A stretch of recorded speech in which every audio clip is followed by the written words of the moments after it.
All right, now, straight from the streets to the focus, laughter. Keith O'Derrick took their show to the Comedy Act Theater, a place that helped launch the careers of comedians like Chris Tucker and Martin Lawrence. Romy gonna work it out. Romy gonna work it out. Romy gonna work it out. Hey, this is where it starts from, man. You gotta come home, you know, and just talk, you know, make people laugh. Everybody gotta laugh.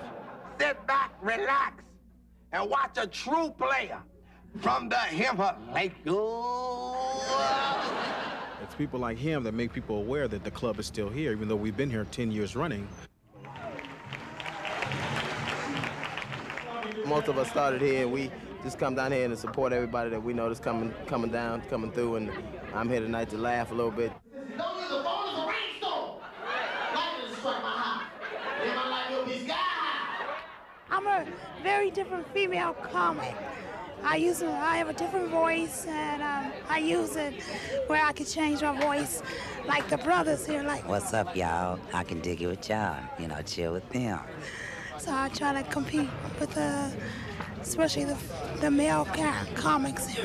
Comedy is life, man. Comedy it's been since slavery. Comedy, because people, you know, we was so depressed, we had to do something to uplift our people. You gotta go to jail to see a good concert. Everybody in jail. Give me 2 years of Snoop. I'm gonna always be here the rest of my life till the day I die. Comedy Act Theater. I started in the one in Atlanta. Be hot. Niggas just get baptized just to get wet. Nigga, baptize me, When you first discovered that you were funny as you are, when and where did this take place? This was in my garage with my brothers. I'm the youngest of 6. And we always used to just talk, clown around, just talk, you know, joke and Joan, all that. That's what we call in Atlanta, Joan. If we can laugh at everything that we go through and that we all share and go. Peace, family. I hope everyone got, you know, I'm hoping like at least that took people back. Like this is like a very nostalgic show in a way. Yeah. This is to all my 90s babies, 80s babies, 70s babies. We can go back that far because remember Martin came out in the 90s. Okay, true. Right? So if you were, I guess if you were born in the 90s, you wouldn't really have watched it. But your Probably parents not. were watching it. You probably get it now. Right? And you're probably getting the money. You can't even find the money on YouTube. But today, guys, we are, wow. We're dealing with a legend here. Very much an elder in the business. Jeez. And like the things he's done and the fact that we actually are going to have a chance to have a conversation with him. Today, we are actually going to be interviewing Michael E. Williams. And for those who do not know who he is, we are going to go over some stuff. So I think it's better to he's going to tell his life. And, you know, no one can do better justice than, of course, himself. But what we can do at least is before he comes on, let people understand why this man, talking to this man, it's very important. Is very important. Like, there's things that he could teach us because he was doing things long before any of us were. That's right. Right?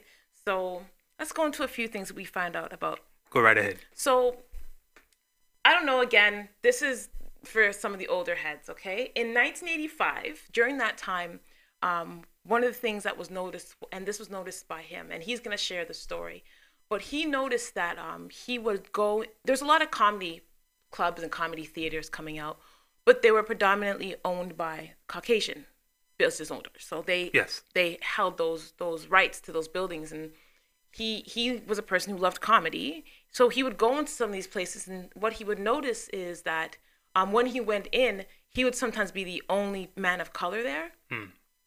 And when there were black comedians, at this time, there wasn't a lot in LA. So this is happening all in LA, by the way.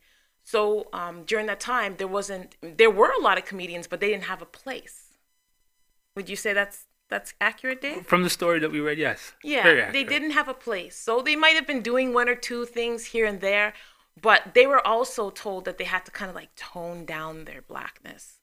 I'm not too sure how to do that. I was asking Dave if we have knobs that we can just turn down, because you can't turn down someone's blackness. I guess maybe you can. Some people are turned down out there. And we're not talking about bleach unless you're bleaching your inside. So anyhow, so he said, you know what? Bump this. Right. I'm going to take what they're doing, which I think is brilliant. Don't recreate. Don't start a new thing. Just recreate what's there.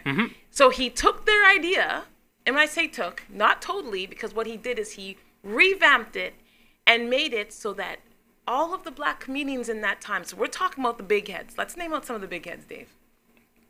Who do you want to start with? Martin Lawrence. Not bad. Let's go back. Let's say, remember Arnez? Arnez J. Yes. Okay, again, this is for some of the people in our age group, right? Joe Torre. A lot of you may know Chris Tucker. Yes. Right? You know, Friday. If anyone's watched Friday, and I know some of you young ones have, you know Chris Tucker. Let's go back even further.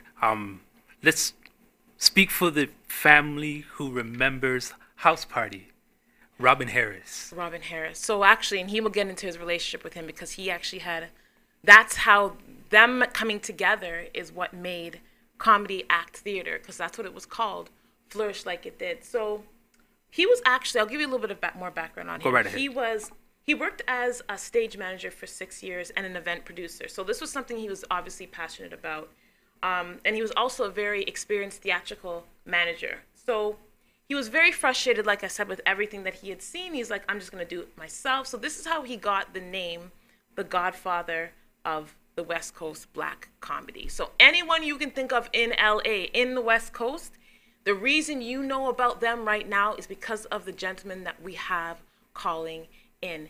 And the reason why we are doing this on here to help you is because I love the fact that he saw a need in our community and he didn't complain about it.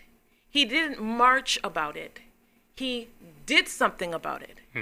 And because of something that he did, he launched the career of thousands. I mean, again, we don't know that if he wasn't here, if they would have had the platform that some of them do right now. It would have took longer. It would have taken a lot longer. It would have took longer. Right? So, again, like, of course, everyone has their shared difficulties. Oh, one more thing. You're talking about, what's that last gentleman's name? I'm sorry. Robin Harris. So, yes. So, does anyone remember Bebe's Kids? Is that what you asked about? Bebe's Kids. And House Party. And House Party. Yes, he was Kid's father. The one who always wanted to be Kid. Boy, come here with your nappy ass. Yes? No, come on, I know you remember. Now I do. Yes. I was trying to, because I didn't see his face. So, because we have some video clips from back then. Oh, is this him calling in? Is it? Is Probably he early? is. He might be early, but it's okay. He's right on time. Let's go. I'm excited. Hello? Hello. Greetings. Elder. This is Michael Williams. How are you doing? I'm doing pretty good. Excellent, excellent. Excellent to hear. We were just talking about you. Oh, great. Perfect timing. Yes, you did let us finish. I had this whole speech. But you know what? I'm glad that you called. We're going on a commercial in about 2 minutes, but I would like for you to introduce yourself to the MyTCNTV viewers, please. Right now? Yes, right now. Oh, well, my name is Michael Williams, founder of the Comedy Act Theater, the first organized black comedy club and chain in the U.S., and you know, I've been in entertainment since the mid-'70s, and I don't know what else to say. You know what? But, you're very modest. Yeah, well, I guess I could further say that in starting the first organized black comedy clubs, I basically have initiated and helped shape a lot of the careers of your current major superstars, people like D.L. Hughley, Jaime Foxx, Joe Torre, Martin Lawrence, Chris Tucker, Mike Epps, Bruce, Simone and Monique, and countless others. That's better. That's just to name a few. That's just to name a few. Wow. I like those I like that better. It sounded much better than I'm just Michael Williams. Oh, okay. All right. So, Elder, what we're going to do is we're going to go on a short break, and when we come back, we're going to dive right into your story, because the reason we have you on today is I really want people to see the action that you took when you saw that there was a need in our community, because that's exactly what happened. You took action, correct? Right. Hello? Yeah, I can hear you. Okay. So when we come back... I mean, I can hear you. The reception is not great. I'll say that. You guys sound, you know, very faint, almost like you're speaking through a big funnel. Okay, so we're going to see how we can fix that when we go on our commercial break. When we be right back, we'll be back with Elder Michael E. Williams. All right. Think you have what it takes to bring value to the community? The TCNTV Network is expanding and now accepting TV show proposals. Here's an opportunity to build celebrity status and become part of an elite group of community advocates that are focused on building, strengthening, and empowering our community in a positive way. Are you interested in embarking on a new adventure? TCNTV is searching for people interested in opportunities to change the conversation and pave an unforgettable legacy. If you feel you have something of value to offer, send a written show proposal to shows@mytcntv.com. Are you retiring smart? Make your home's equity work for you. With your home's equity and our 30 years of experience, the Retire Smart Properties team can help you achieve the quality of life you've always wanted. Our services are 360 degrees. We'll give you advice, take care of staging and selling, and help you find the perfect home and community to transition to. It's time to enjoy the retirement lifestyle you deserve. Visit our website today to learn how you can use your home to retire comfortably. The Retire Smart Properties team, powered by RE/MAX West.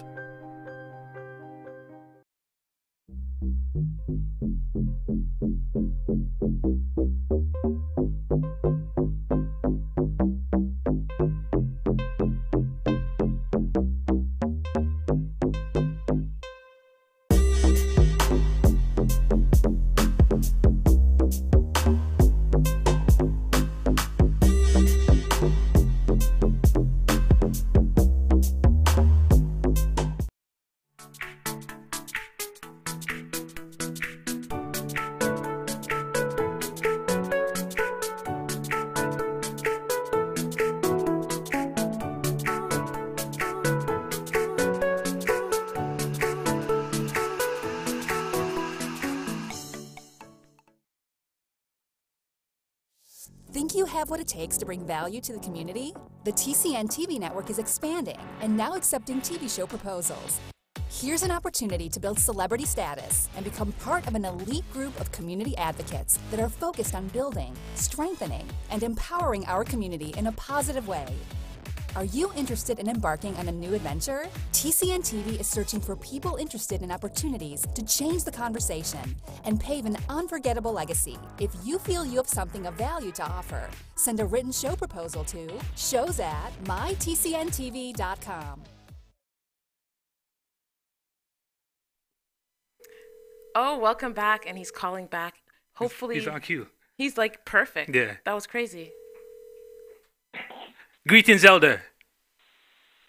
Okay, still sounding the same, but I guess I'll manage. We'll work with exactly what we got. So listen, Elder, listen, Okay. this is about you anyways. So you're going to be doing most of the talking, and they can hear you. You're very clear. You're clear as day. So don't worry about us. We want to hear you, okay? Okay. So Okay. let's start with the story. How did Comedy Act Theater come to be?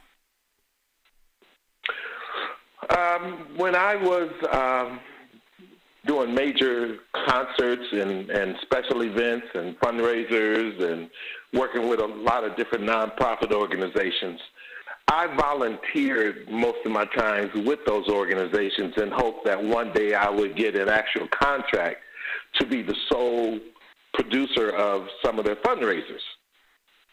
And I actually thought I had been doing a great job because it seems like I was getting basically praise from so many people for always doing a great job. But when I said, well, I think it's time that I, get elevated to receiving a contract, and they were like, no, we just kind of like you as this volunteer. And that's when I said, well, I think if I'm going to help raise money, it's going to have to now be for me. So I was really disenchanted with their decision not to promote me to that next level.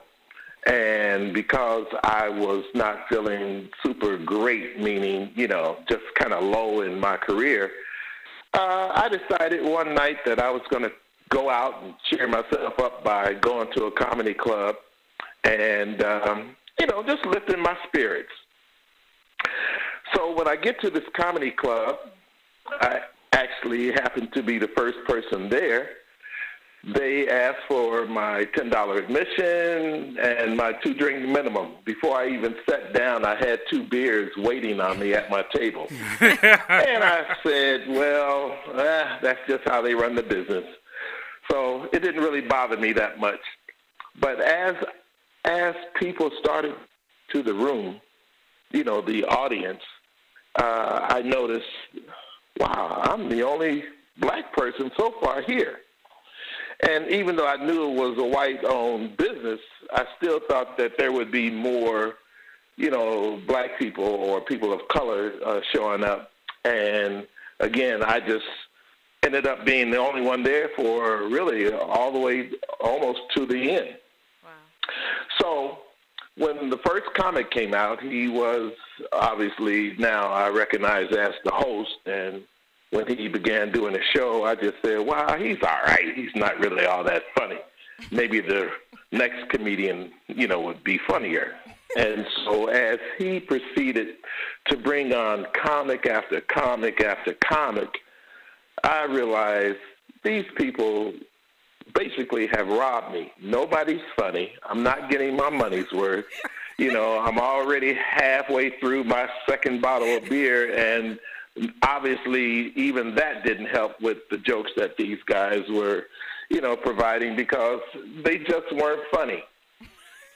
And I started to walk out when I said, no, they have my $10, my 2-drink minimum. I'm just going to stay to the end. So near the end of the evening, I noticed this black guy walk in, and that's when I say, wow, about time somebody black came into the show. You know, now I don't feel alone. But what I noticed was this guy went to the back, to the side where all the comics were. And I said, oh, he must be a comedian. And then eventually he's introduced as the last comic of the night. And I said, yeah, you see, just like white folks, they put the brother on last. and I said, but it is at least about time somebody I can relate to. Well, when this guy got into his act, I realized, wow, what I should probably do is offer him a couple of pills and a glass of water and tell him just go sit in the corner and he won't feel a thing, just end his life for him, because he was not funny at all. Matter of fact, he was worse than everybody. And I'm feeling like, wow, man, you're supposed to be at least representing the race. Now you're making us all look bad. And when he got more and more into his act, I just felt more and more sorry for him because he just wasn't good at all. Then his last little comedy bit for that evening, I noticed he had grabbed this dark green robe, looked like a choir robe, snatched off somebody's drapes in their house. And he puts that on and he grabs this book, and then he proceeds to mimic like a black Baptist minister. And that's when I said, man, I can relate to that. I grew up in the black church. Man, this would be great. This would be great if it was all black. And bam, that's when the light went on. And I started thinking, what would it be like if this room was full of black people and everybody on stage was all black? I said, that would be a great, exciting evening if I could bring these two bodies together. And I had already started to plot and plan how I was going to make this happen. So that was March 1985. By August 85, I was in business, and really the rest is history. Wow. you know, meaning with the organization, the genesis of what black comedy looked like in terms of its infancy, and then growing and maturing into what it is now. And so I had a lot of people believing in me initially. I had a lot of people not believing in me, and a lot of the people that weren't believing in me was my own people, even some family members. And a lot of that had to do with the fact that nobody really understood or had experienced an organized effort to have a black audience and a black pool of talent together in one room, you know, entertaining each other. And that really fueled my excitement to really make this happen, because I could see where it was going to be a beautiful gathering and a beautiful experience, but somebody had to put it together, and I felt like at that point I was charged with the duty of bringing these two bodies together, because when I was between 8 and 10, I had known that I was in love with my race. I was in love with my existence of being black, and all the experiences that I watched growing up with the civil rights movement, the Black Power movement, then the Love and Peace movement, and, you know, that whole 70s era of all the creative music and the blaxploitation films. I mean, I was getting this heavy dose of blackness and love for being black that, you know, when I look back at that early age, I realized I was nothing more than really accepting the charge of being a servant to serve and provide my people with the things that I just felt like we were deserved. And so when I came up with the notion that I was going to follow through with starting this opportunity to have the black audience and the black comedians meet each other, you know, I just followed through, and I never looked back, and I never allowed really anybody to let me down or distract me.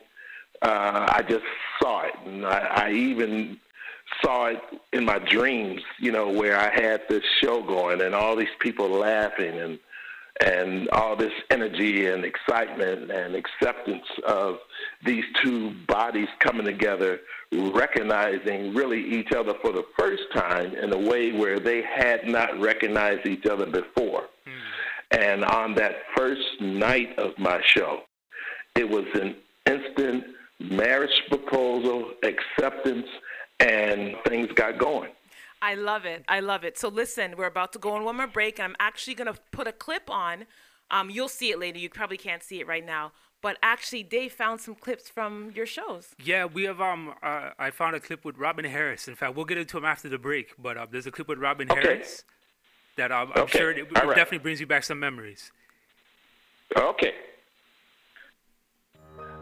Are you retiring smart? Make your home's equity work for you.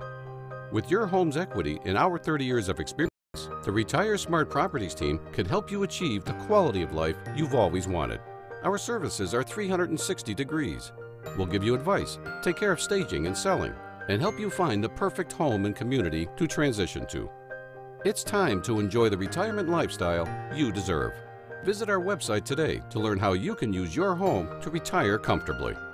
The Retire Smart Properties team, powered by RE/MAX West.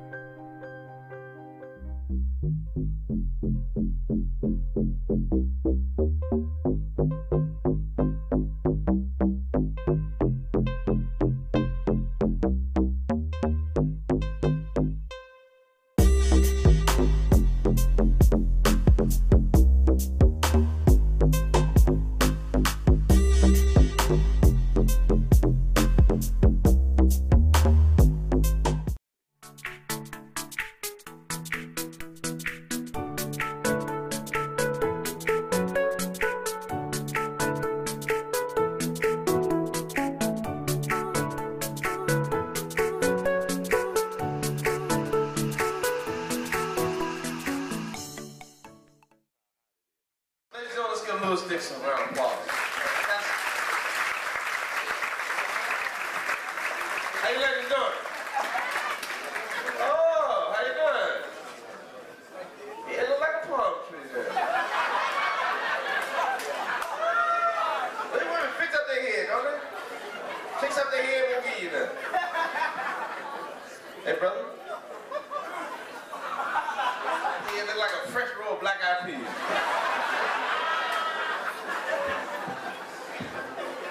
That's your man, too, ain't it? I saw you at the Patti LaBelle concert. I saw you. You went over there and catch Patti's shoes and kicked them off.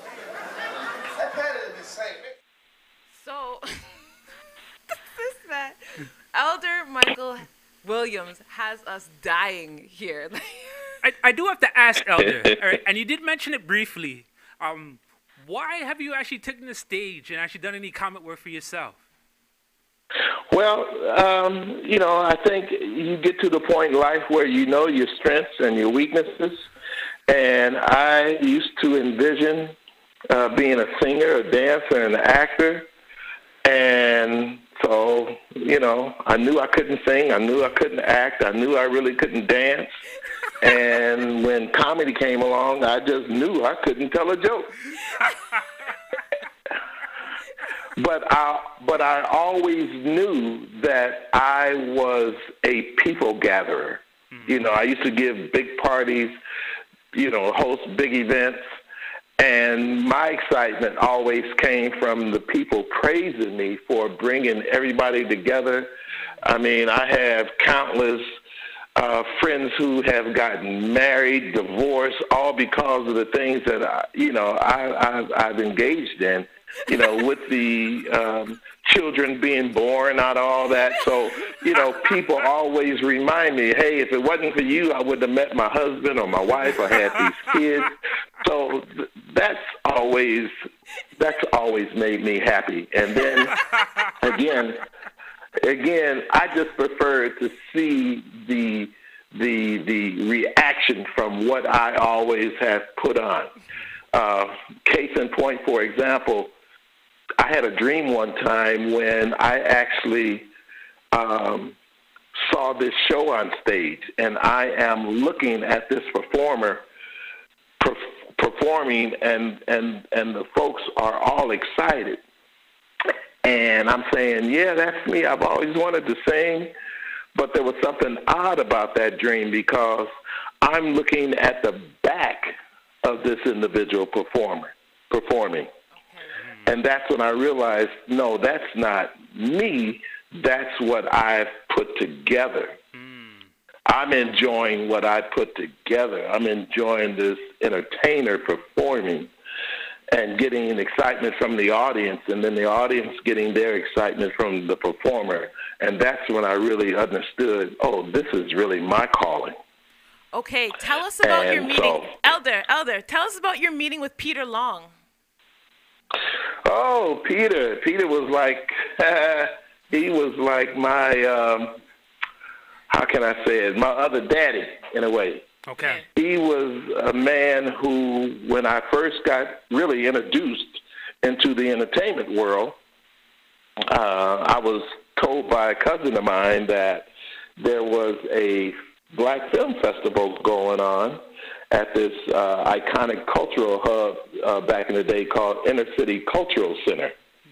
And when we went there, there was this large gathering of people, and for some odd reason, a lot of these people just seemed to be on it. I mean, they seemed to be really intelligent, bright, and I could tell a lot of them were extremely articulate. They just looked like they were special people and that everybody was there for some real purpose.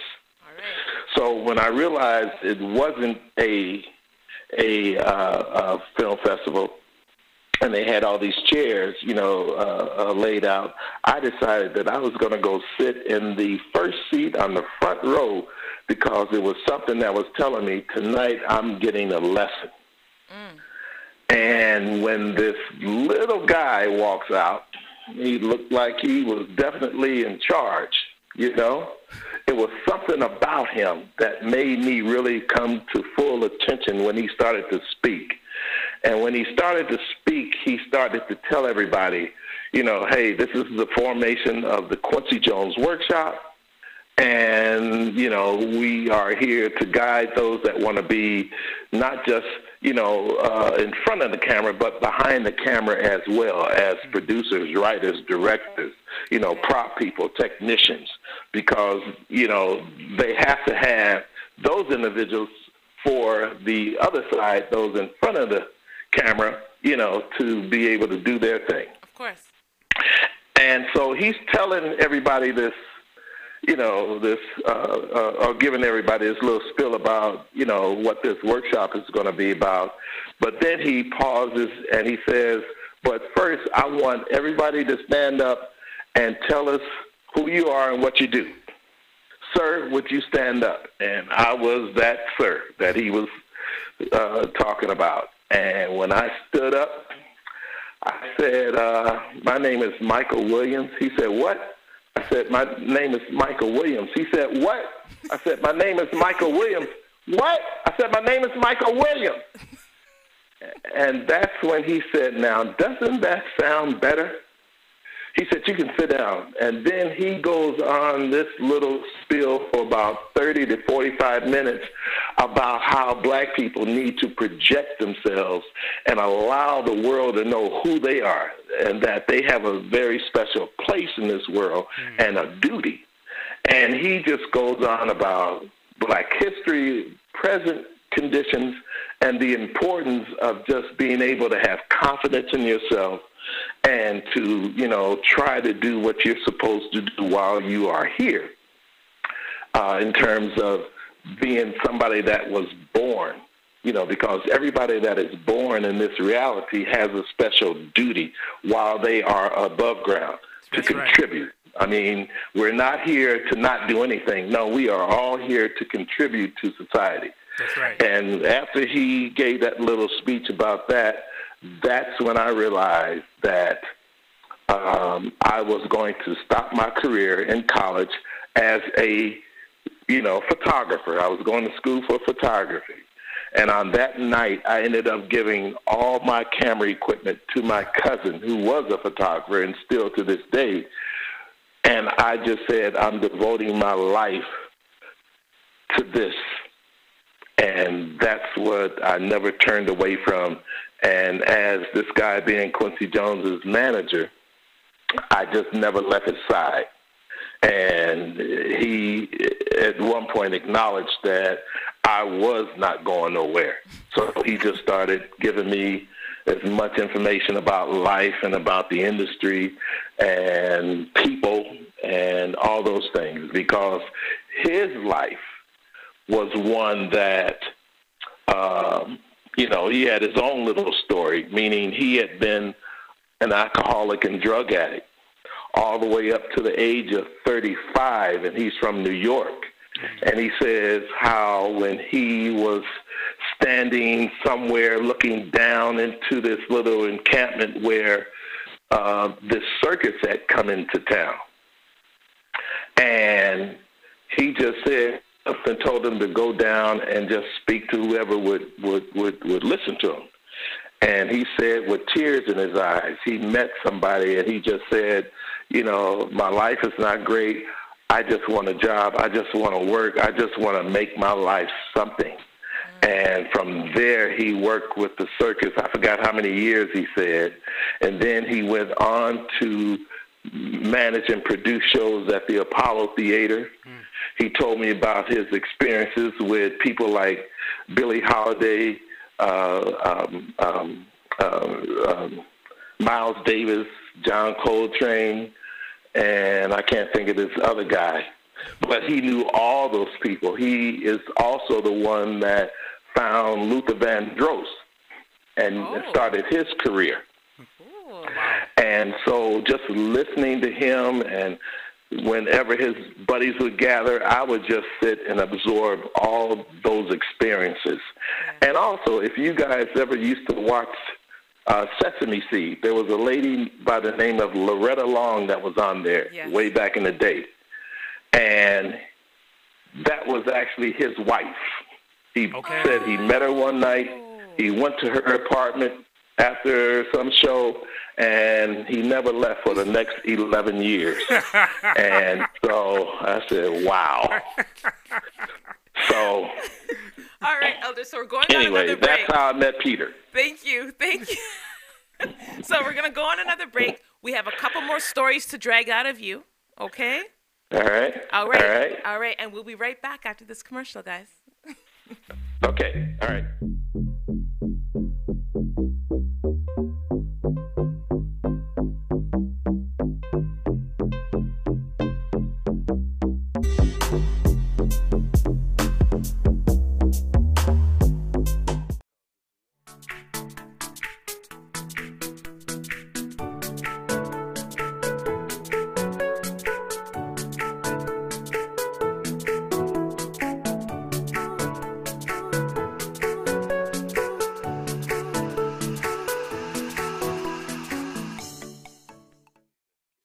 Think you have what it takes to bring value to the community? The TCNTV Network is expanding and now accepting TV show proposals. Here's an opportunity to build celebrity status and become part of an elite group of community advocates that are focused on building, strengthening, and empowering our community in a positive way. Are you interested in embarking on a new adventure? TCNTV is searching for people interested in opportunities to change the conversation and pave an unforgettable legacy. If you feel you have something of value to offer, send a written show proposal to shows@mytcntv.com. Are you retiring smart? Make your home's equity work for you. With your home's equity and our 30 years of experience, the Retire Smart Properties team can help you achieve the quality of life you've always wanted. Our services are 360 degrees. We'll give you advice, take care of staging and selling, and help you find the perfect home and community to transition to. It's time to enjoy the retirement lifestyle you deserve. Visit our website today to learn how you can use your home to retire comfortably. The Retire Smart Properties team, powered by RE/MAX West.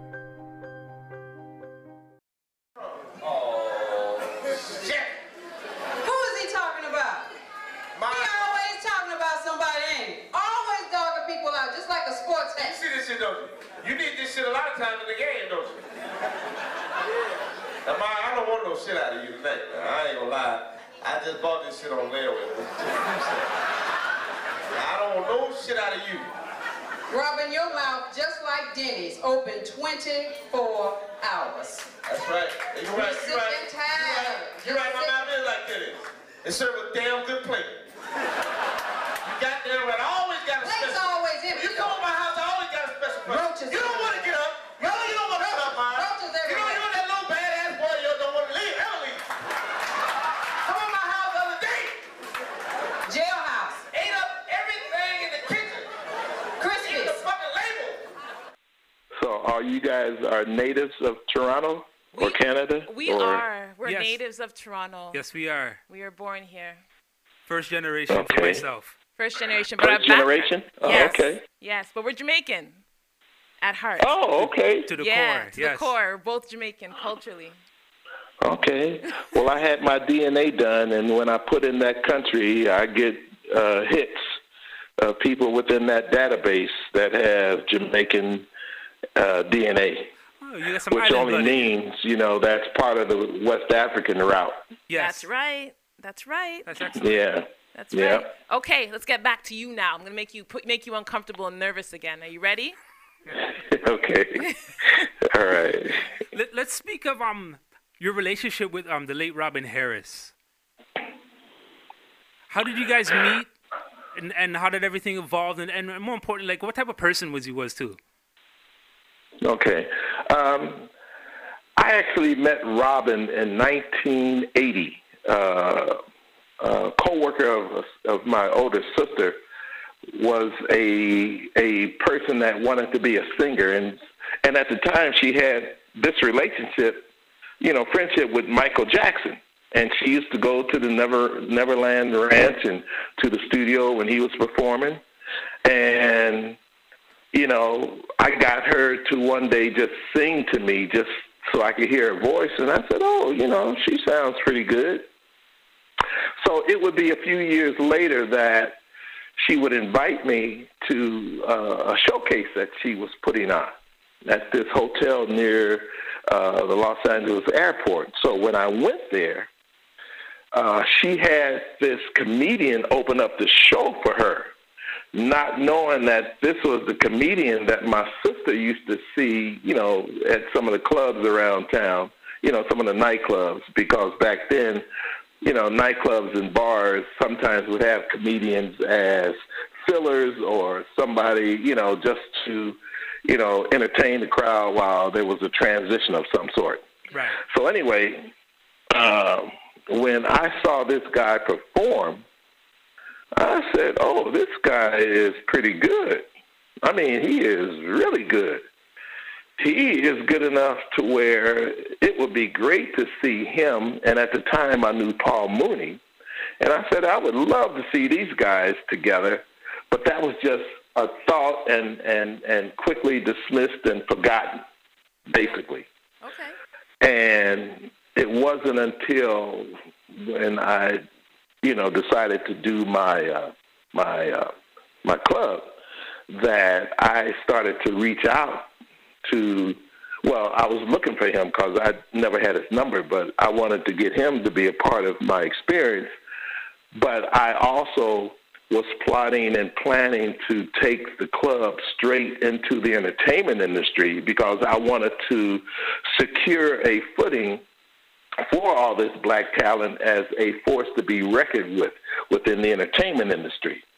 And because I had already known Paul Mooney, and Paul Mooney was already into Hollywood and his relationship with Richard Pryor and other Hollywood people, I figured if I have him as my host, he would help quickly bring the attention to the club. And then, you know, I could press upon, you know, the entertainment industry to look at us and hopefully one day get a show or programming of any kind.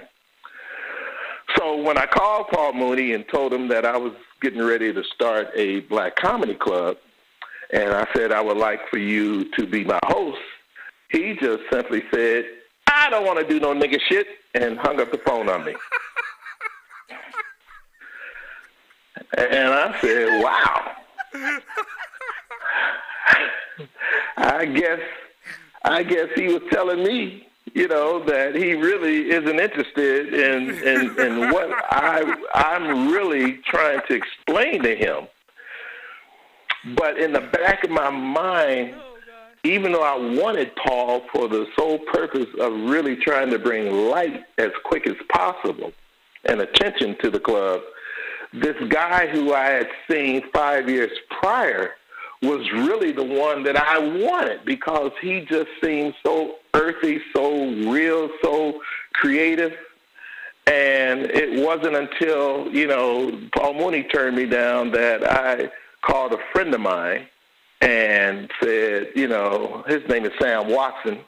And Sam Watson, if you've seen some of the major Mayweather fights and you know, other fights similar to that, he's a black guy that has white hair now. He's always in the ring before and after the fights. But he's a personal friend that knew Robin and had his number.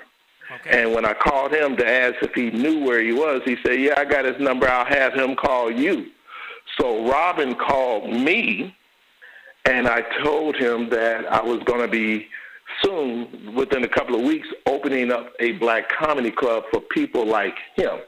In other words, I said, I'm building a home for you and people like you because we all need to have something that we can celebrate and something that we don't have to ask nobody for permission for.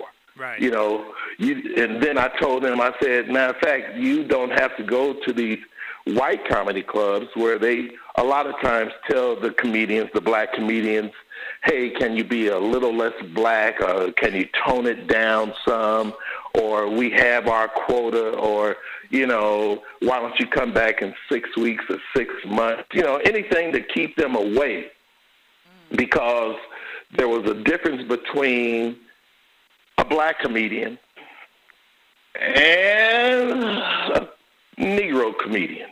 Negroes were safe, but the black comedian was too black. And that's not what they was trying to sell their customer.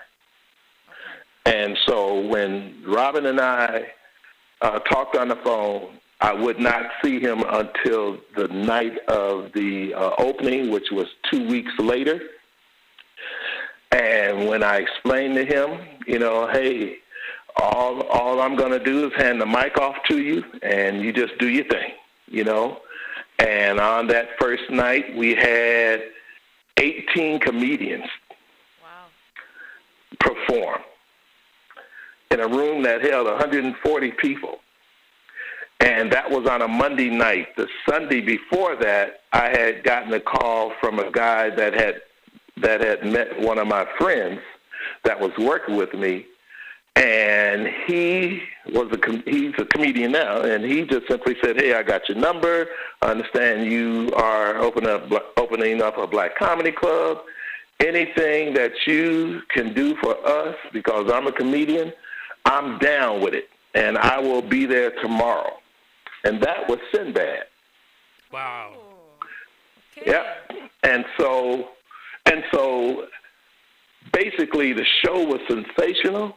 And after the show, I told Robin, I said, you are going to be the first major project out of this club.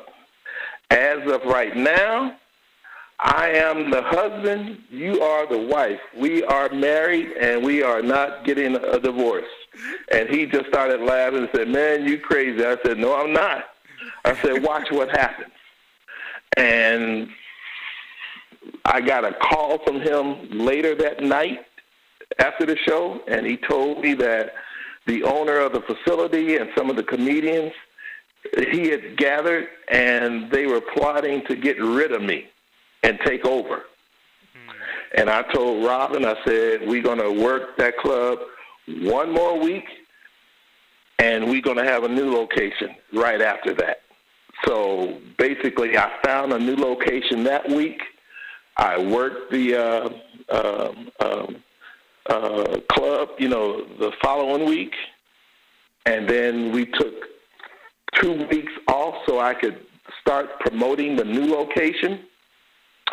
And when I had my grand opening at the new location, I had a total of 75 people the first night. I had a total of 90 people the following week. I had a total of 90 people the third week. I had 105 people on the fourth week. And on the fifth week, I was standing room only until Robin Harris died. Wow. Amazing. And we grew from one night to 3 nights because the popularity and the demand for what my business basically shed light on, which was the absence of, you know, those two groups, the black audience and the black comedian, and the recognition of how powerful all that was. And so along the way, Robin and I formed a relationship to where we were almost like brothers.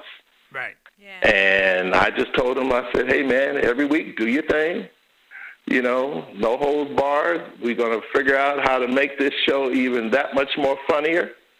And that's what we did. I mean, when he recognized that he had the abilities to just be himself, and knowing that he had free reign, he took a ownership within himself, meaning it's like, hey, this is mine too. And that's exactly what I wanted all the comedians to do, was to take ownership and knowing that this was theirs, that I had built something for them, right, something that they would, you know, ultimately take pride in and feel like, you know, they're at home every time they're here. And then the audience started to feel the same way. They took ownership. All right, Elder, I'm going to stop you because I know you have more, but I have to stop you because we got to do a commercial. We got to pay bills. Okay. So when we come back, we're going to, hold on, what's wrong? No, this is the last segment. Is this our last segment already? Already. Oh my goodness, we have to go. 1 second. One second, Elder. Before we end the show, quickly, tell our people about Comedy Act Planet. Okay. right now? Yeah. Go right ahead. 2 minutes. Comedy Act Planet is really the next evolved level of Comedy Act Theater. After having to close down my chain of clubs and taking time off, I started back as Comedy Act Planet, which now is going to be, a production company. I'm still looking to start my entertainment back, but I intend to do my documentary, my books, some special shows, some special events, all up under the umbrella of Comedy Act Planet, as well as connecting comedians from around the world, those that are in, East and West and South Africa, the Caribbean, up north, and, just bring all those folks together because they exist now. So that's what the Comedy Act Planet is formed for, is connecting everybody on the planet. Elder, thank you so much. I was sitting here talking, listening to you, forgot the time. We have shows coming on after this, and I was going to sit here and listen and listen. So I have something to say to you. I'm going to be you right now. You realize I'm not leaving your side until you teach me everything you know. You know that, right? Yeah, I know. I know. Okay. Thank you for calling in. We appreciate you. Thank you so all much. Viewers. Again, if you need to reach him, he is on Facebook and he's on Instagram. And one last word from you for the people in Canada? Well, Canada, I've always had an admiration for you. I know that some of my people are there because those that were on the Underground Railroad came up your way, and I've always wanted to come that way. I've met people who were descendants of African Americans that were born in like Nova Scotia and migrated to other parts of Canada. So I've always had this love and excitement for just wanting to come there and really embrace those black roots that are there, because I know that's an extension of me. So I look forward to meeting you guys. I look forward to really connecting with your country and the people, and I just love what you guys are doing. Thank you so much. Elder, we will talk soon. I'll be harassing you in the next little bit.